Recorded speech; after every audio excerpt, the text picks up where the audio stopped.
Most people start their transplants in a greenhouse, and as you can see around me, we do not start anything in here anymore. Instead, we start everything from seed in here. This is where every crop on our farm begins and what sets us up to have reliable, consistent results after. In here, we can control the environment. That is key. We can control the temperature and the light cycle, which gives us consistency in all of our transplants on the farm. As you can see behind me, we're getting beautiful germination, even growth, and a nice, short, stocky plant that when it comes time to move it to the field, will be in perfect shape to head out there. So, you might be asking, why did we abandon this very nice propagation greenhouse we have? If you can't tell, look around. Everything's swinging. The conditions out here this time of year are just plain wild. We go from nights that go below freezing to daytime temperatures like today in the 90s, 60s the next day. Just never know what you're going to get out here, and that is where it becomes a problem. Now, being inside here is where it gives us our consistency. So it gives us our nice, beautifully uniform trays. Everything looks the same. And this tray right here will be ready to go out and actually transplant next week in the field blocks itself.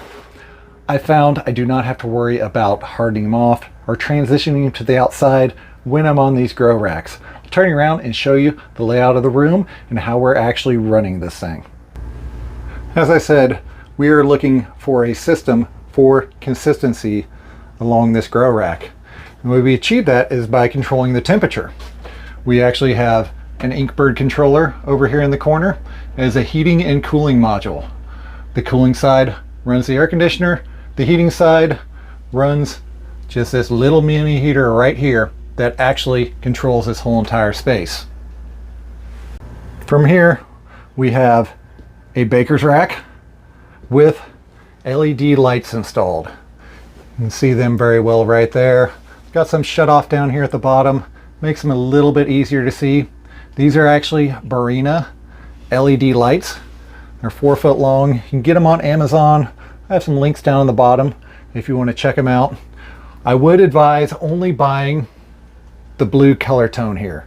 That seems to be the best. I ran tests on microgreens a couple years back, and those were the best ones that I could find. They got the best growth out of them.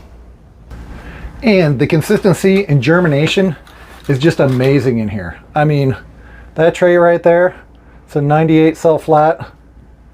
There is maybe 3 cells that did not actually go. The germination rate of a lot of the seed I'm using usually comes in around 80 to 90%, and that right there is almost 96 to 97. So it far exceeds even what they're getting in the germination chamber test back at the seed companies before they sell them out to you. So this system behind me is what really makes my farm work. This is like the engine of the whole process. I go out, I use my greenhouse to seed my flats, fill my trays, water them in, and then I bring them directly into here.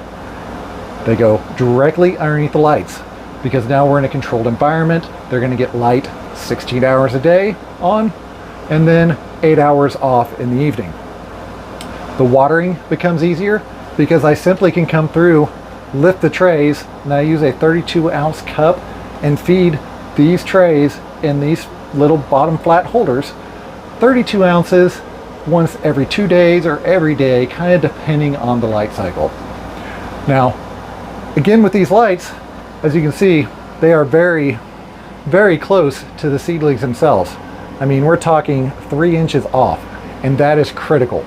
The 3 inches off and 5 lights per rack is how you can actually make this really work and really hone in good starts for your farm, garden, or homestead. I like to use every other rack because I feel like it gives me more light. Now, as you can see, we are really starting to fill up quickly, so I'll start piling in every rack. From there, I mean, eventually you're going to run out of space. As you can see the tomato transplants next to me and how they're already starting to grow up through the rack, but they've got light above, so they're still growing great. They haven't purpled off yet, but they are at that stage where it's time to start thinking about transplanting. And that is what we'll be working on next week. So be sure, drop by, come check it out. We'll be talking about getting our tomatoes potted up and getting them into the greenhouse and ready to start working our way out to the field. So as I build out these videos on the early season of the farm, the engine of the season, I'll be placing these in a playlist that'll be the early season part of our farm. Be sure, watch it, check it out, look for updates. Also, we've got growersblueprint.com that has the full systems for this and everything else on my farm. It's important to have the systems to get your farm to where you have it, to where it makes life easy. It's consistent, it's planned, it's functional and operational. So be sure, go check that out. And as always, thank you all for watching. Keep farming and have a good day.